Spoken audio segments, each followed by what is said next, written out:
vera cordis gaudio, sed super me omnia, eius dulcis presentia. Il canitur suavius, nil auditur iucundius, il cogitatur dulcius, quam Iesus Dei Filius. Iesus despeditentibus, quam Deus est petentibus, quam bonus te querentibus, et finis E os ensinamentos deixados. nec lingua valet dicere, nec littera exprimere, expertus potes credere, quid sit Iesus.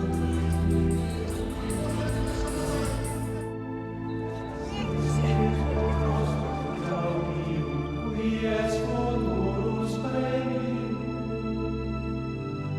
sit nostra inte gloria, percunta semper seum. El Concilio de Trento ha terminado. Los 150 padres han redactado las directrices para la reforma de la Iglesia, que estarán en vigor durante 4 siglos, hasta el Concilio Vaticano II. La reforma activada en Trento encuentra en el Papa Pío V a un hombre fiel y leal a las directrices que el concilio había dado. Dominico, íntegro, hombre piadoso, concreta con sus acciones la reforma pensada en Trento. En 1566, siguiendo las líneas maestras del concilio, publicará el Catecismo Romano, que se convertirá en el texto con el cual gran número de fieles aprenderán la doctrina católica. En 1570 publica el Misal Romano para la celebración de la Santa Misa. Su rigor y su fe relanzan a la Iglesia, en la que surgen cada vez nuevas vocaciones. Con Pío V, San Pío V, la figura del sacerdote salta al primer plano. Incluso la Madre Teresa de Calcuta nos lo recuerda. Sacerdotes santos harán una iglesia de santos.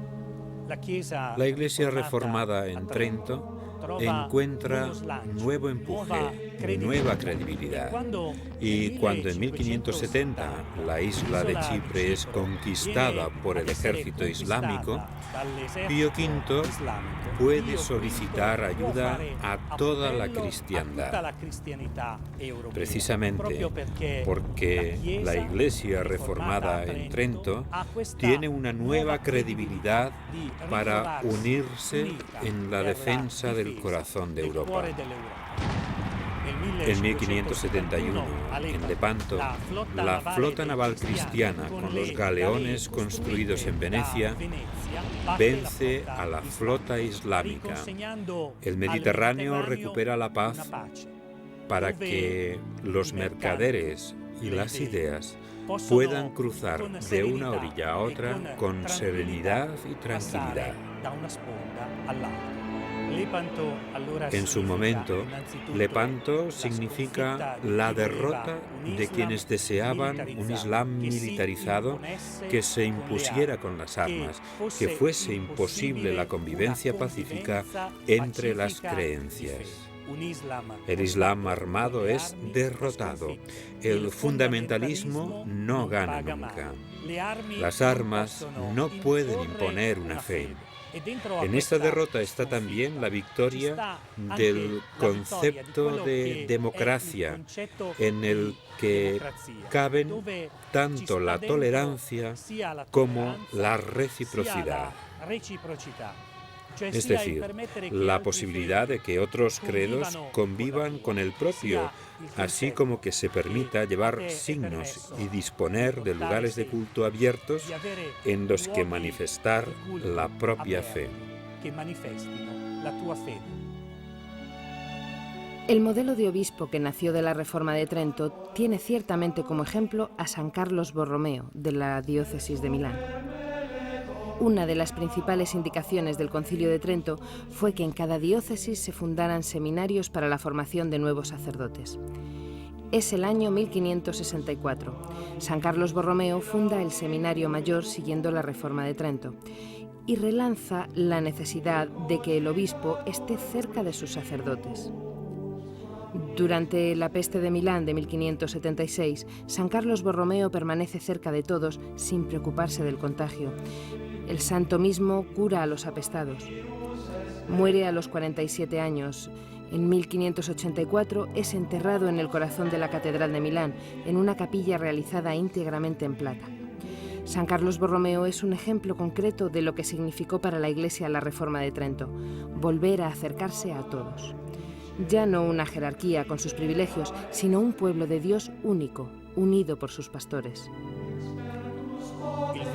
El viento benéfico de la reforma del Concilio de Trento invade y traspasa toda la Iglesia, que encuentra un nuevo empuje, pero sobre todo encuentra la unión de todo el pueblo cristiano con su Iglesia. Roma se convierte en cruce de caminos de hombres y mujeres santos que acuden a Roma para recibir del Papa el impulso con el que continuar su misión. Ya hemos visto a diferentes personajes en esta historia de la Iglesia.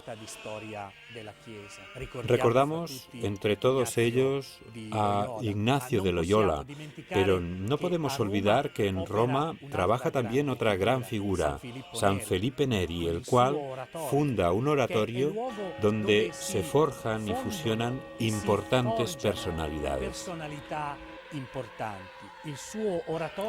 Lugar de oración y de encuentro, en este oratorio romano se formará San Camilo de Lelis, fundador de la Orden de los Hospitalarios.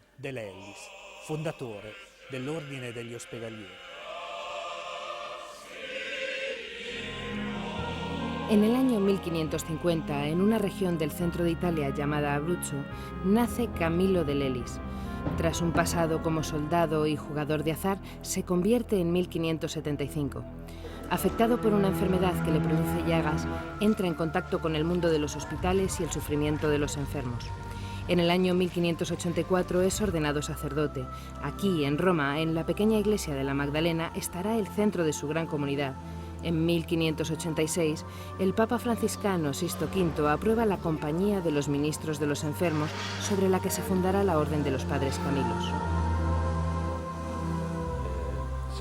San Camilo de Lelis, tras la conversión, se sintió profundamente impresionado por la forma en que eran tratados los enfermos y decidió dedicar su vida a tratar de mejorar esa situación.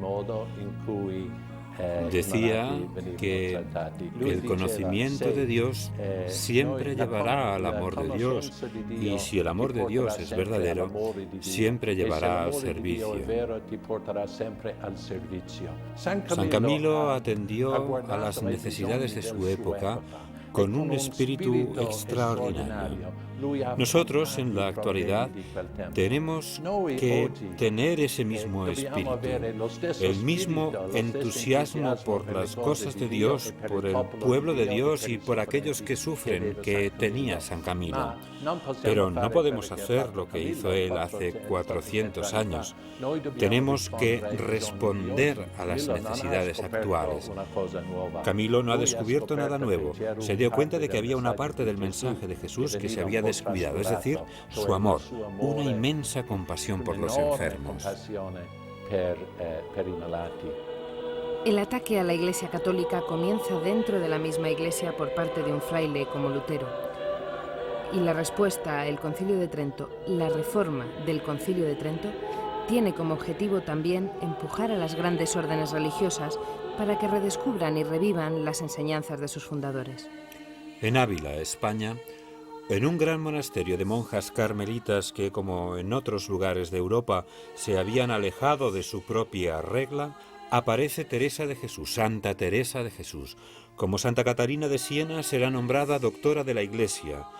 En un pequeño monasterio refunda una comunidad de monjas carmelitas que revive la antigua y austera regla de la orden, basada en la oración y la fidelidad a los orígenes, hasta el punto de que las últimas palabras de Santa Teresa de Jesús serán: finalmente, Señor, muero como hija de la Iglesia. La experiencia que vivimos hoy en día aquí en Roma tiene raíces antiguas. Quizá la palabra de Dios puede ayudarnos a comprender su sentido. En el desierto, preparad el camino al Señor.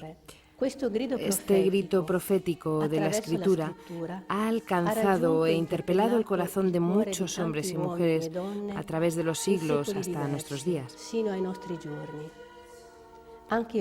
En efecto, hoy también el Señor llama a preparar su camino en el desierto y llama a algunas para que lo busquen en el silencio y en la soledad, para realizar un éxodo hacia ese desierto que libera y despoja de todo lo que no es Él o lleva a Él.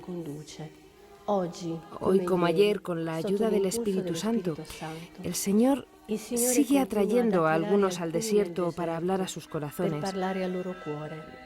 Les llama aparte para que permanezcan con Él, meditando día y noche su palabra. En este desierto, el pequeño signo de nuestra vida es llamado a vivir para dar fruto. Entramos en el misterio pascual de Cristo, que murió y resucitó para que todos tengan vida y la tengan en abundancia.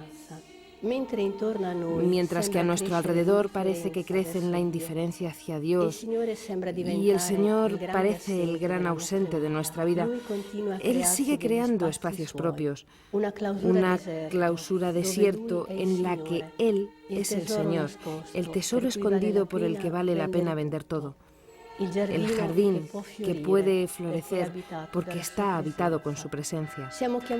Hemos sido llamadas a estar siempre con Jesús, pero también a estar ante Él, en nombre de todos, para que unidas a Él podamos interceder por los hermanos.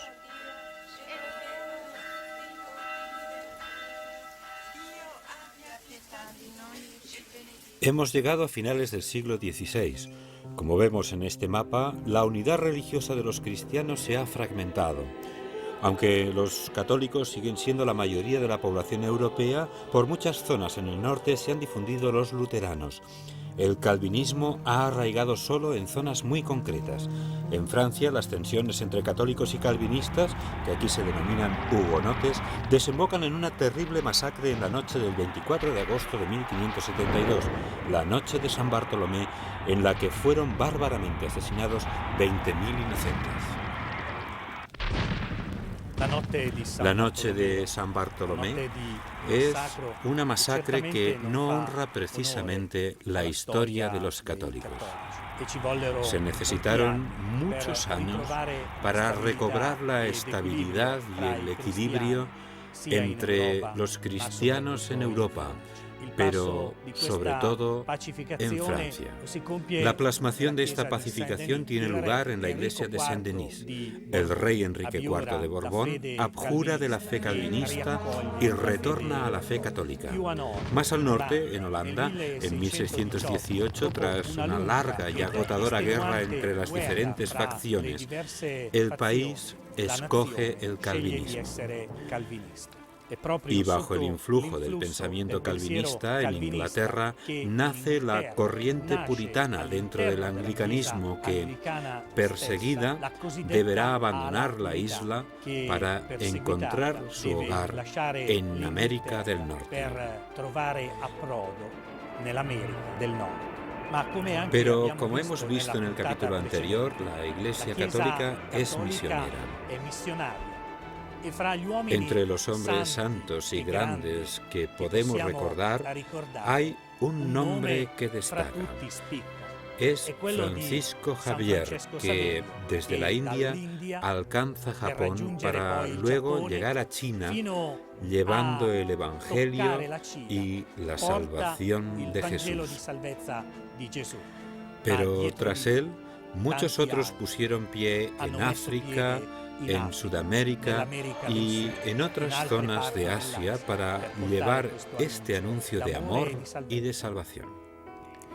El 9 de febrero de 1621 es elegido Papa Gregorio XV, el primer papa formado en la escuela de los jesuitas.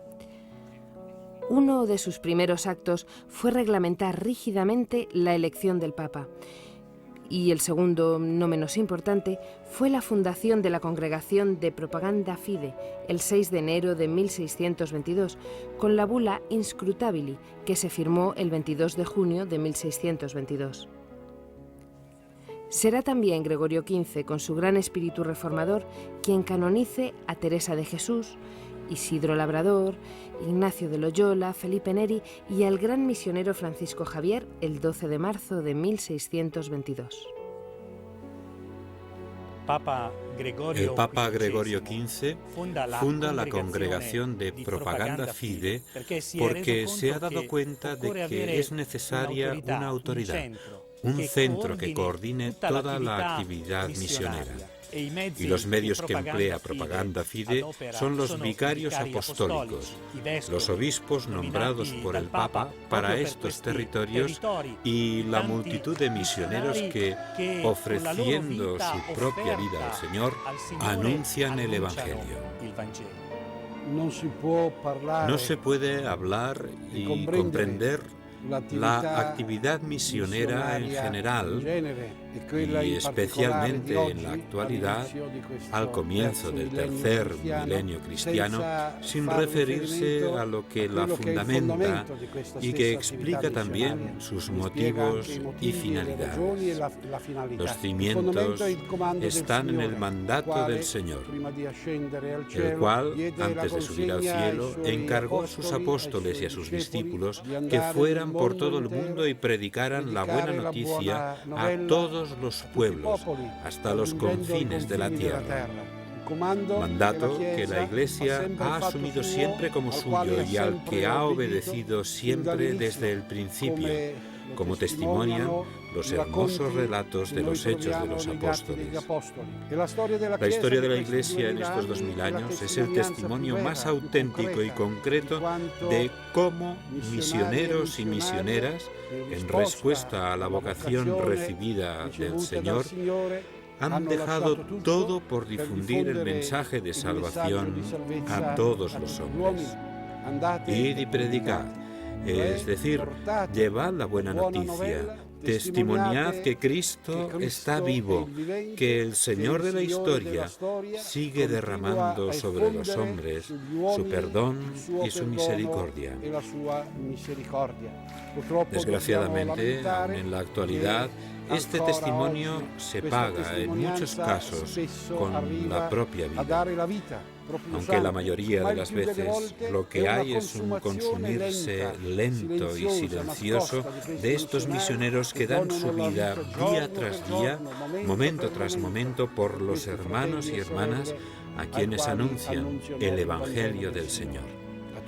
Todos estos misioneros y misioneras que afrontan en la actualidad retos y situaciones extremadamente difíciles tienen el reconocimiento de toda la Iglesia y de manera especial de la Congregación para la Evangelización de los Pueblos, encargada por el Santo Padre para que organice y coordine toda la actividad que se desarrolla en los países de misión.